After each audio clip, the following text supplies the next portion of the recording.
नमस्कार मित्रांनो. लग्नानंतर होईलच प्रेम या मालिकेच्या आजच्या भागामध्ये मी तुम्हा सर्वांचे अगदी मनपूर्वक स्वागत करते. आजच्या भागामध्ये आपल्याला पाहायला मिळतं की आता जीवा आणि पार्थ यांना काय करावं काहीच कळत नसतं. तर आता जीवा म्हणू लागतो, ऐका ना मी काय म्हणतो तर काव्या म्हणते, बोल काय बोलायचंय. तर जीवा म्हणतो, तू गपरा, तुझ्यासाठी काही नाही. असं म्हणत तो नंदिनीला म्हणतो, मी काय म्हणतो. या दोघांना एकमेकांसोबत वेळ घालवण्यासाठी थोडा वेळ तरी मिळालाय, पण आपण लिटरली आता एकत्र आलोय आणि तुम्ही जर अशा माझ्यापासून दूर पळालात तर आता नंदिनी म्हणू लागते, नाही नाही माझ्याकडे दुसरा पर्यायच नाहीये हो, की नाही काव्या. तर काव्या म्हणते, हो ना ताई, मी काय म्हणते, आज आपण एकत्रच झोपूयात का. तर नंदिनी म्हणते, हो हो चालेल ना, मला तर आवडेलच. तर काव्या म्हणते, ताई मला सुद्धा तुझ्याशिवाय राहवत नाहीये ग. तर नंदिनी म्हणते, हो ना, मला सुद्धा राहवणार नाही. आपण एक काम करूया, आपण आज तर खूप मज्जा मस्ती करूयात. असं म्हणत नंदिनी आता जीवाला म्हणते, जीवा, मला तुमच्याकडून उशी साधं काहीच नकोय, कारण काव्य आणि मी आज खूप धमाल करणार आहोत. तर आता जीवा आणि पार्थची अशी अवस्था झालेली असते की यांना कसं समजावं तर. परंतु जीवा आणि पार्थचं काही नंदिनी आणि काव्य ऐकून घ्यायला तयारच नसतात. त्या दोघीही त्या दोघांना बाय असं बोलतात आणि तिथून निघून जातात. आता निघताना बाहेरून दरवाजाला कढीही लावतात, त्यामुळे दोघंही आतमध्ये अडकलेले असतात. पार्थ काव्याला आवाज देत म्हणतो, काव्या, दरवाजा उघडा ना, तुम्हाला आपल्या रेड वेल्वेट पेस्ट्रीची शपथ आहे. परंतु ऐकेल तर काव्या कुठली. आता जीवासुद्धा नंदिनीला आवाज देत असतो. नंदिनीसुद्धा काही ऐकून न घेता त्या दोघेही मुली तिथून निघून जातात. आता हे दोघेही मात्र रूममध्ये अडकलेले असतात. पार्थ मोठ्यानेच म्हणतो, का रे दुरावा. तर जीवा रडतच म्हणतो, का रे हा बुला. दोघेही खाली बसतात आणि डोक्यावर हात मारतच म्हणतात, अपराध माझा असा काय झाला. कारण दोघांनाही एका रूममध्ये ठेवून काव्या आणि नंदिनी त्या दोघांची मजा घेत असतात. तर दुसऱ्या दिवशी नाश्ता करत असताना पुन्हा एकदा नंदिनी मजा घेत काव्याला विचारते, काव्या, काल रात्री छान झोप लागली की नाही. तर काव्या म्हणते, एक नंबर. कसंय ना ताई, तू घोरत नाहीस त्यामुळे शांत झोप लागली होती. काही विचारूच नको, किती छान झोप लागली मला. तर आता काव्या आणि नंदिनीचं हे बोलणं ऐकल्यानंतर पार्थ जीवाला म्हणतो, बघितलंस ना आपली कशी मज्जा घेतायत. तर विक्रम पार्थ आणि जीवाला म्हणतात, का रे तुम्हाला नाही का मज्जा आली. तर पार्थ म्हणतो, बाबा. तर जीवा म्हणतो, सगळं मिटल्यावर घोरणाऱ्या भावासोबत कोणाला झोप लागेल आणि कोण झोपेल. तर जीवाचं हे बोलणं ऐकताच विक्रम म्हणू लागतात, लहानपणी बरे चड्ड्या घालून एकमेकांना कैची करून झोपायचा, तेव्हा झोप लागत होती का. तर आता पार्थ म्हणतो, बघा हे असं असतं. आता नंदिनी आणि काव्या हसू लागतात. तर जीवा आणि पार्थ यांची करत असणारी मस्करी पाहून मानिनीताई म्हणतात, काय ग हे पोरींनो, तुम्ही असं का वागताय ह्या मुलांची. तर नंदिनी आणि काव्या एकमेकांकडे पाहू लागतात. तर विक्रम म्हणतात, बरं ठीक आहे, परंतु मला सांगा पोरींनो, अजून किती दिवस ह्या मुलांना तरसवायचा तुमचा प्लॅन आहे. तर नंदिनी आणि काव्या काही बोलण्या अगोदर जीवा म्हणतो, अच्छा, म्हणजे ह्या दोघी आता आम्हाला तरसवणार आहेत. तर आम्ही जर यांना तरसवलं तर मग यांच्याकडून गाणे सुरू होतात, का रे दुरावा का रे आबोला. तर पार्थ म्हणतो, नाही तर काय, या ओजी बोक्याने तुम्हाला जर तरसवलं तर मग तुम्हाला खेळण्यातला बोका आठवतो ना काव्या मॅडम, मग आता कुठे आहे तुमच्या बोकुडी. असं म्हणत आता पार्थ काव्याला चिडवू लागतो. आता त्याचवेळी दरवाजाची बेल वाजते. तर आशाताई म्हणतात, बरं मी बघते. असं म्हणत आशाताई आता कोण आलं हे पाहण्यासाठी जातात. तर इकडे माननीयताई म्हणू लागतात, ए बरं पोरांनो, ऐका, तुमची ना ही लुटुपुटीची भांडणं सुद्धा आता नकोशी वाटतायत. आता तुम्हा चौघांचेही भांडण मिटलंय ना, तुम्ही चौघांनी सुद्धा एकमेकांचे हात घट्ट पकडलेत ना. तर मला असं वाटते की हे हात आयुष्यभर सोडू नका, एकमेकांची आयुष्यभर अशीच साथ द्या. असं हे सगळं काही माननीयताई आणि मुलांचं बोलणं चालू असतं. इकडे मात्र हे ऐकल्यानंतर वसुमत्यांचा चांगलाच चळफळाट होत असतो. वसुमत्या चिडलेल्या असतात. वसुमत्या आता रम्याला म्हणू लागतात, रम्या, खाली बघितलंस का. अगं खाली सगळ्यांची मज्जा मस्करी आणि आनंदात आहेत. मला तर या सगळ्यांचा खूप राग येतोय आणि सगळ्यात जास्त राग तर त्या आशाचा येतोय. साधं नाश्ता करायला सुद्धा ती आपल्याला खाली बोलवत नाही. मला तर अशा आयुष्याचा खूप कंटाळा आलाय. असं वाटतं कुठेतरी दूर निघून जावं. तर आता रम्या मात्र तिच्या हातात लाल कलरचं भांडं घेऊन त्याच्याकडे पाहत असते आणि वसुमत्या म्हणते, थांब, एकदा का माझं लग्न झालं की तुला लांब पाठवून देते. आता हे ऐकल्यानंतर वसुमत्यांना धक्काच बसतो. वसुमत्या रम्याला म्हणतात, रम्या, अगं तुझं काय झालंय, तू काय बोलतीयस, काय वागतीयस, तुला तरी कळतंय का. अगं बाई, नक्की काय झालंय तुला. म्हणजे तू कुठे घाबरलीस का, किंवा तू एखादी गोष्ट पाहिलीस का, किंवा तू एखादी अशी गोष्ट वाचलीस का की ज्याच्यामुळे तू अशी वागतीयस. रम्या ग, काय झालंय नक्की तुला. तुझ्याकडे पाहूनही मला भीती वाटते. अगं अशी वागतीयस, बोल ना. आता रम्या काहीच बोलत नसते आणि त्या लाल रंगाच्या भांड्याकडे पाहत असते. वसुमती हातातील ते काढून घेतात आणि म्हणतात, ठेव अगोदर. अगं, तुझ्याकडे पाहून दिवसेंदिवस माझी भीती वाढत चाललीये. नक्की तू अशी का वागतीयस कळेल का मला? आणि काल रात्री काय चाललं होतं ग तुझं? काल रात्री तर मोठमोठ्याने श्वास घेत होतीस. मी तर घाबरले आणि उठून पाहिलं तर तुझे डोळे तर सटाड उघडे होते. नक्की काय चाललंय रम्या तुझं? आणि रम्या, तू तर रात्री डोळे उघडे ठेवून अशी सिलिंगकडे काय पाहत होतीस? अगं, मी पाहिलं तर तुझे डोळे सटाड उघडे आणि सिलिंगकडे पाहत होतीस. तुझं लक्षही नव्हतं. अगं बाई, बोल, काय झालंय नक्की? काय बघत होतीस सिलिंगकडे? आता मात्र रम्या रागानेच वसुवत्यांच्या अंगावर धावून जाते आणि म्हणू लागते, हेच की एखादी बॉडी जर सिलिंगमध्ये लपवली तर किती छान होईल ना? म्हणजे आत्तापर्यंत अशी बॉडी कोणी सिलिंगमध्ये लपवलीच नसेल आणि ती जर लपवली तर कोणाला कळणारही नाही. आता रम्याचं हे बोलणं ऐकून वसुवत्यांना चांगलाच काम फुटलेला असतो. वसुवत्या म्हणतात, रम्या, काय तुझ्या मनात विचार चालू आहेत? तू कसली विचार करतेस? काही कळेल का मला? ए बाई, तुझ्याशा वागण्यामुळे दिवसेंदिवस माझी भीती वाढत चाललीये. नक्की तू अशी का वागतीयेस? कळेल का मला? आणि काल रात्री काय चाललं होतं ग तुझं? काल रात्री तर मोठमोठ्याने श्वास घेत होतीस. मी तर घाबरले आणि उठून पाहिलं तर तुझे डोळे तर सटाड उघडे होते. नक्की काय चाललंय रम्या तुझं? आणि रम्या, तू तर रात्री डोळे उघडे ठेवून अशी सिलिंगकडे काय पाहत होतीस? अगं, मी पाहिलं तर तुझे डोळे सटाड उघडे आणि सिलिंगकडे पाहत होतीस. तुझं लक्षही नव्हतं. अगं, सिलिंगकडे काय बघत होतीस? अगं बाई, बोल, काय झालंय नक्की? काय बघत होतीस सिलिंगकडे? आता मात्र रम्या रागानेच वसुवत्यांच्या अंगावर धावून जाते आणि म्हणू लागते, हेच की एखादी बॉडी जर सिलिंगमध्ये लपवली तर किती छान होईल ना? म्हणजे आतापर्यंत अशी बॉडी कोणी सिलिंगमध्ये लपवलीच नसेल आणि ती जर लपवली तर कोणाला कळणारही नाही. आता रम्याचं हे बोलणं ऐकून वसुवत्यांना चांगलाच खांब फुटलेला असतो. वसुवत्या म्हणतात, रम्या, काय तुझ्या मनात विचार चालू आहेत? तू कसली विचार करतेस? काही कळेल का मला? ए बाई, तुझ्या अशा वागण्यामुळे दिवसेंदिवस माझी भीती वाढत चाललीये. नक्की तू अशी का वागतीयेस? कळेल का मला? तुमच्या आणि काल डोक्यात रात्री काय अजूनही चाललं होतं ग divorce तुझं? घ्यायचा वेळ काल आहेच रात्री का? तर आता मोठमोठ्याने मात्र श्वास कोणी घेत काहीच होतीस. बोलत मी नाही. तर तर घाबरले दुसरीकडे आणि पाहायला उठून मिळतं पाहिलं तर रम्या तुझे वसुदेवना डोळे सटाड म्हणते, उघडे होते. आता पुढच्या नक्की गोष्टींना काय सुरुवात चाललंय रम्या करावी तुझं? लागेल. आणि वसु रम्या, त्या तू तर घाबरतच रात्री रम्याला डोळे उघडे विचारतात, ठेवून अशी कुठली सिलिंगकडे पुढची काय गोष्ट? पाहत होतीस? तू कुठल्या अगं, मी पुढच्या पाहिलं गोष्टीबद्दल तर तुझे बोलतेस डोळे रम्या ग? सटाड उघडे तुला आणि नक्की काय सिलिंगकडे पाहत बोलायचंय? होतीस. रम्या तुझं म्हणते, लक्षही नव्हतं. आज त्या अगं, सिलिंगकडे चौघांचेही काय बघत नात्याचे होतीस? 6 महिने आता मात्र संपत आले रम्या असतील ना? रागानेच वसुवत्यांच्या म्हणजे अंगावर आज धावून शेवटचा जाते दिवस आणि असेल. म्हणू लागते, वसुहत्या हेच म्हणतात, की हो. एखादी बॉडी तर जर रम्या सिलिंगमध्ये म्हणते, लपवली मग आता तर माझ्या किती कामाला छान होईल सुरुवात ना? करायलाच म्हणजे हवी. आतापर्यंत अशी कारण बॉडी कोणी आता सिलिंगमध्ये चौघही लपवलीच नसेल हेच आणि म्हणतील. ती जर तर लपवली दुसरीकडे तर पाहायला कोणाला मिळतं कळणारही नाही. चौघही आता एकत्रच रम्याचं हे बोलतात बोलणं ऐकून की आम्हाला वसुवत्यांना डिवोर्स चांगलाच खांब नको आहे. फुटलेला असतो. आता या चौघांचं एकत्र उत्तर ऐकून काउन्सिलिंगसाठी आलेल्या त्या मॅडम हसतात आणि म्हणतात, मला वाटलंच होतं. खरं तर मला हे माहीत होतं तुमचा निर्णय काय असणार. कारण काव्या, अगं, तुमचा हा प्रवास मी अगदी जवळून पाहिला आहे, अनुभवला आहे आणि त्यातही तुमची केस ज्यांनी मला हँडओव्हर केली त्यांनी तुमच्याबद्दल सगळं काही मला सांगितलं होतं. आणि काव्या, सगळ्यात महत्त्वाचं म्हणजे तुझी ती प्रेस कॉन्फरन्स. ती प्रेस कॉन्फरन्समध्ये तू जे काही बोललीस ते मी ऐकलं आहे आणि हो, त्याखाली कमेंटही केली आहे. आणि चिवा नंदिनी, तुमची जरी मी काउन्सिलर नसली तरीसुद्धा मी तुमचे व्लॉग्स पाहिले आहेत आणि त्याखाली मी कमेंटही केली आहे. #नंदिनी ये ना. आता मात्र चौघही एकमेकांकडे पाहत हसू लागतात. कारण चौघांचंही नातं इतकं छान आणि चांगल्या वळणावर आलेलं असतं की त्या काउन्सिलिंगच्या मॅडमही खूप खुश होतात. तर काउन्सिलिंगच्या मॅडम पुढे म्हणू लागतात, काय ना, तुम्ही चौघांनीही तुमच्या नात्याचा इतका छान पद्धतीने तिने स्वीकार केला, इतक्या छान पद्धतीने तुमचं नातं तुम्ही स्वीकारलं आहे, ते पाहून मी खरंच खूप भावनिक झाली आहे. खरं सांगायचं तर तुमची केस मला इतकी फावली आहे की माझ्या आयुष्यातली ही अशी एकमेव केस आहे जी मी खरंच आनंदाने स्वीकारली आणि आनंदाने त्या केसबद्दलचा अभ्यास करायलाही मला आवडला. आणि म्हणूनच मी माझ्या इतर डिवोर्सच्या ज्या काही केसेस आहेत, माझे जे क्लायंट्स आहेत, त्यांना तर तुमची केस स्टडी म्हणून मी ऑफर करणार आहे. कारण तुमच्या केसची स्टडी केल्यानंतर मला नाही वाटत की कुठलंही कपल, कुठलाही क्लायंट डिवोर्सच्या निर्णयापर्यंत येऊन पोहोचेल. आता सर्वजण टाळ्या वाजवतात. विक्रम, मानिनीताई खूप खुश असतात. तर काव्या आणि नंदिनी एकत्रच म्हणतात, खरंच मॅम, आमचा निर्णय झालाय. आता आम्हाला डिवोर्स नको आहे.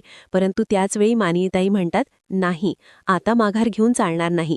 कारण तुम्ही डिवोर्सच्या वाटेपर्यंत आला होता आणि आता ठरल्याप्रमाणे तुम्हाला डिवोर्स घ्यावाच लागेल. तुम्ही चौघांनीही डिवोर्स घ्यायचा आहे. आता हे ऐकल्यानंतर चौघांनाही धक्का बसतो.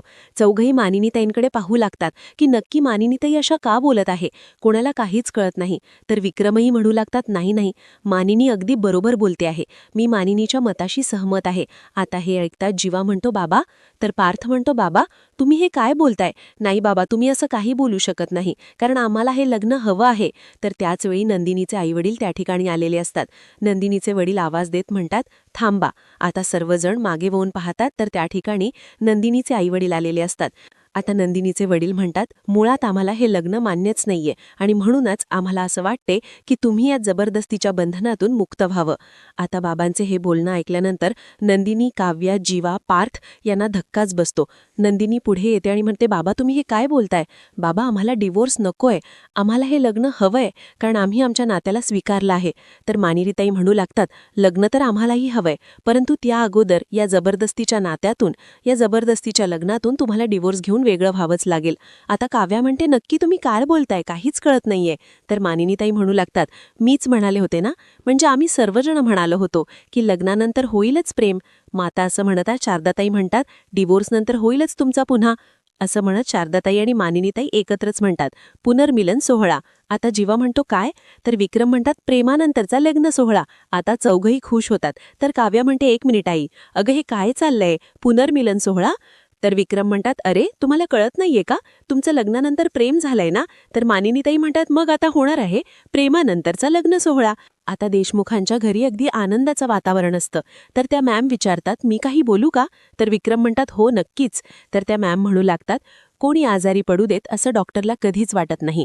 अगदी तसंच आमचंही असतं. कधीही कोणाचं नातं तुटावं असं आम्हाला कधीच वाटत नाही.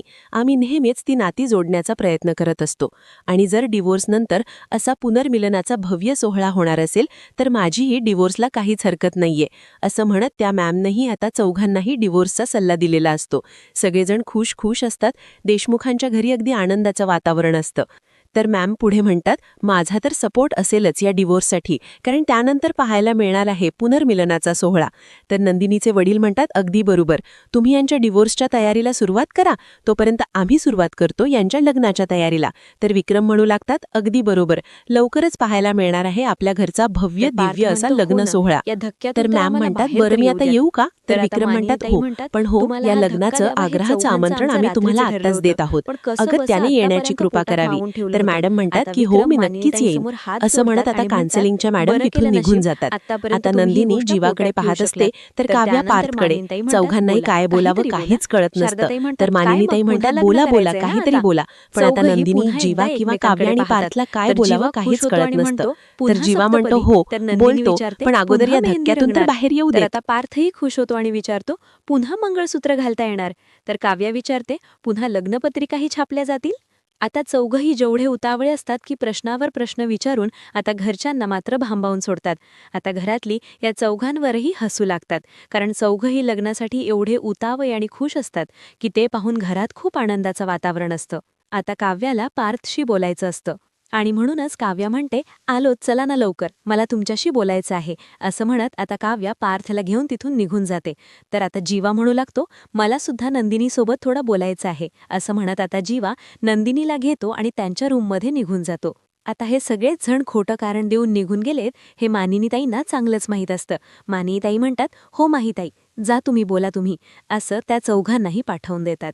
तर त्यानंतर मानिनीताई, शारदाताई, विक्रम आणि नंदिनीचे वडील चौघही एकत्र येतात आणि आता चौघांनीही आपल्या मुलांच्या संसाराचा विचार करत, त्यांच्या सुखाचा विचार करत त्यांच्या लग्न सोहळ्याची तयारी करायची ठरवलेली असते. तर दुसरीकडे काव्या पार्थला रूममध्ये घेऊन येते. पार्थच्या डोळ्यात पाहत ती लगेच पार्थला घट्ट अशी मिठी मारते. तर ते पाहून पार्थही खूप खुश होतो.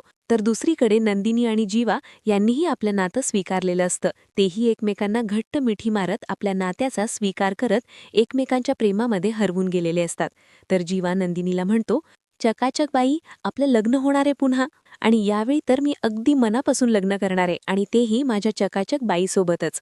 असं म्हणत जीवाचा आनंद काही गगनात मावत नसतो.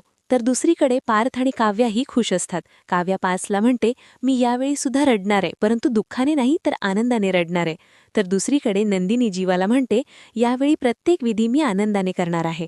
तर जीवा म्हणतो, एक्झॅक्टली, आणि यावेळी सगळ्यांचे चेहरे हसरे असतील, अगदी अल्बम करून घ्यावा असेच असतील. तर दुसरीकडे पार्थ काव्याला म्हणतो, मी घोड्यावर बसून तुमच्या घरी वरातही घेऊन येईन. तर दुसरीकडे पाहायला मिळतं, जीवा नंदिनीला म्हणतो, मी ना माझ्या आजोबांची कार घेऊन तुला सासरी घेऊन येईन. तर दुसरीकडे काव्या पार्थला म्हणते, मी सासरी येताना माझ्या बोकी असेल ना माझ्यासोबत? तर पार्थ आता होकार देतो. तर दुसरीकडे नंदिनी जीवाला म्हणते, त्या कारसोबत आपल्या प्रेमाचं प्रतीक आपली रिक्षासुद्धा असेल ना? तर जीवा म्हणतो, हो नक्कीच. तर नंदिनी म्हणते, आता सगळं काही सहज सोपं वाटायला लागलं आहे. असं म्हणत नंदिनी आता जीवाला मिठी मारते आणि दोघंही एकमेकांच्या मिठीत असतात.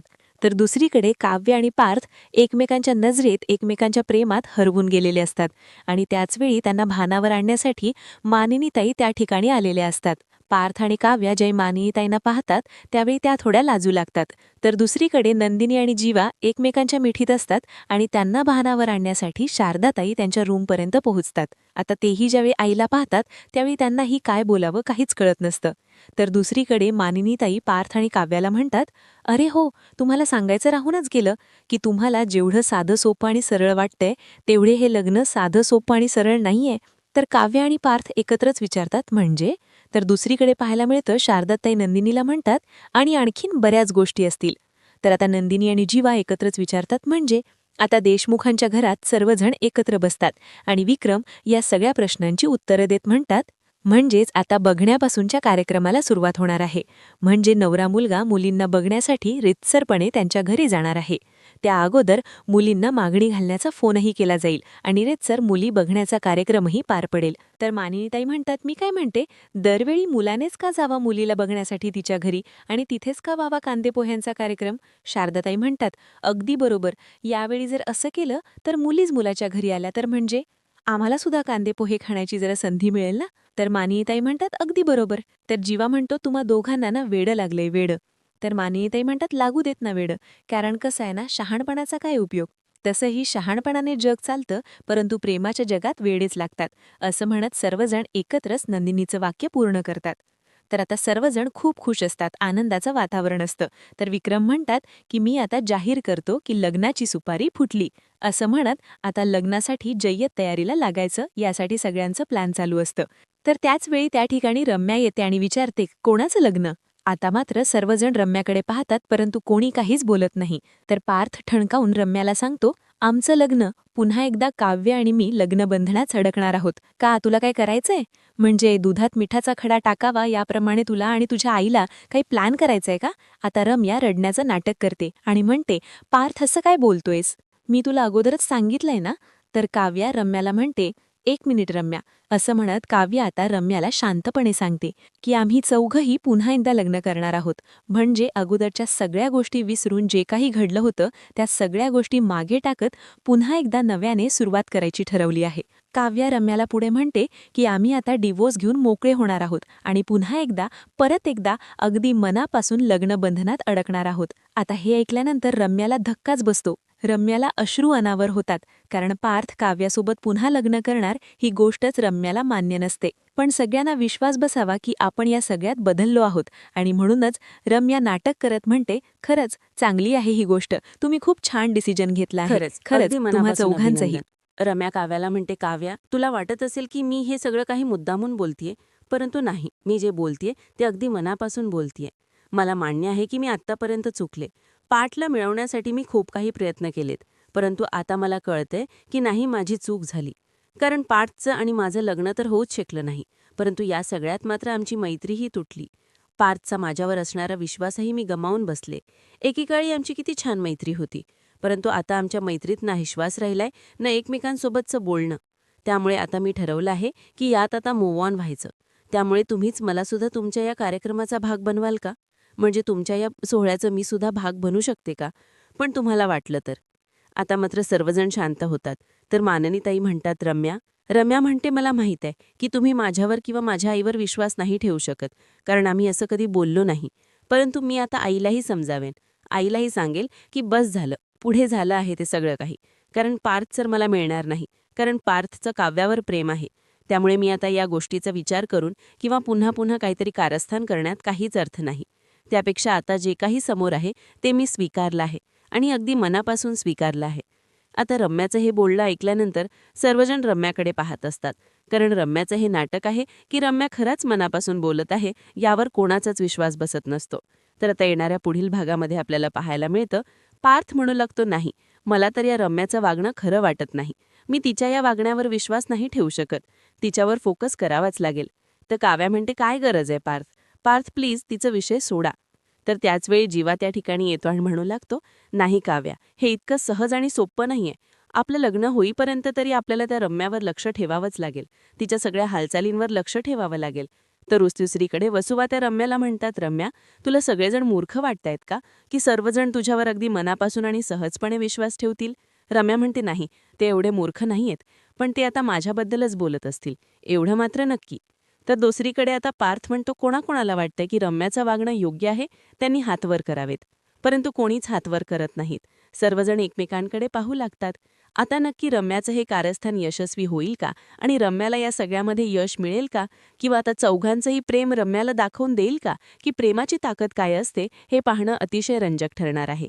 मित्रांनो, अशाच मालिकांचे नवनवीन अपडेट्स पाहण्यासाठी चॅनलला नक्कीच सबस्क्राईब करा.